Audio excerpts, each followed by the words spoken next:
In a small monastery nestled in the misty mountains, there lived an old Zen master, renowned for his wisdom. Each day, students would come from far and wide to learn from him. One morning, a young monk arrived at the monastery gates, eager to meet the master.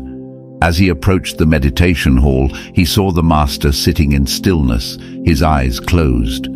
The monk waited patiently for the master to acknowledge his presence. After some time, the master opened his eyes and gazed directly at the monk. "Why have you come here today?" he asked. The young monk bowed respectfully. "I wish to attain enlightenment, master. I want to peel away the painted skin of illusion and see my true self," he said. The master nodded slowly. "I see you are eager, my son. But tell me, how does one remove a painted skin when there is no skin at all?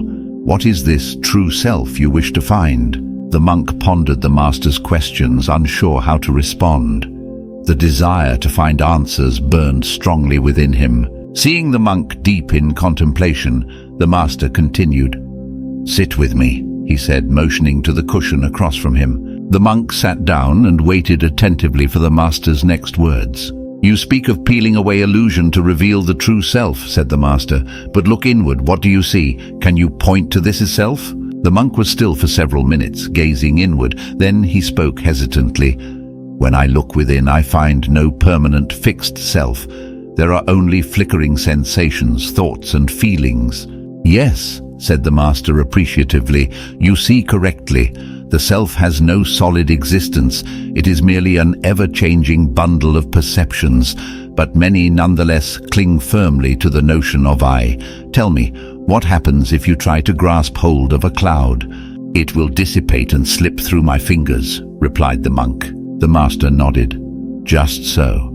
Any idea of a permanent self is like trying to grasp a cloud. Release your attachment to this notion of I, and you will find the freedom known as enlightenment." The monk sat upright, his mind racing as he contemplated the master's words. "I begin to understand, but still have doubts. Does not something remain even if this I is let go?" he asked. The master smiled gently. "Yes, the great sky remains. Our true nature is vast and open like the sky, not confined by any identity or boundary. But just as clouds can obscure the sky, our notions of self obscure our boundless Buddha nature." "How then does one part the clouds to experience this openness?" the monk asked intently. "By not grasping at anything," replied the master. "Be simply aware. Observe without judgment each sight, sound, sensation. See their transience. In meditation, let thoughts and feelings rise and fall without clinging to them." The monk's eyes lit up with dawning insight. He bowed deeply before the master.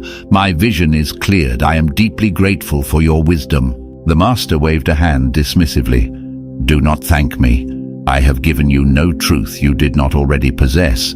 You simply needed help uncovering what was already within." The monk bowed again and took his leave, his step lighter as he walked towards the monastery gates. The path of unmasking the self stretched before him, yet he knew he had taken the first steps. In the days that followed, the monk devoted himself wholeheartedly to meditation.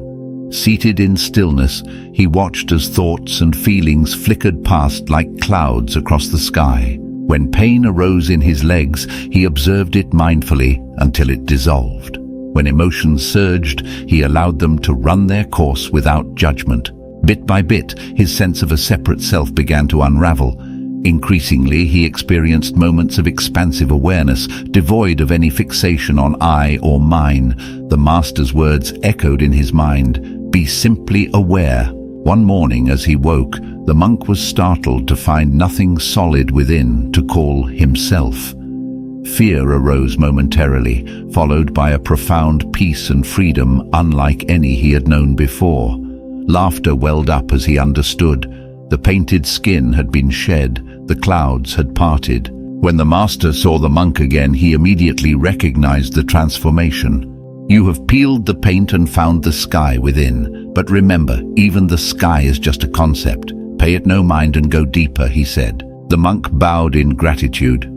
The journey was endless, but he had glimpsed the destination. For the first time, he saw without obstruction his own luminous Buddha nature.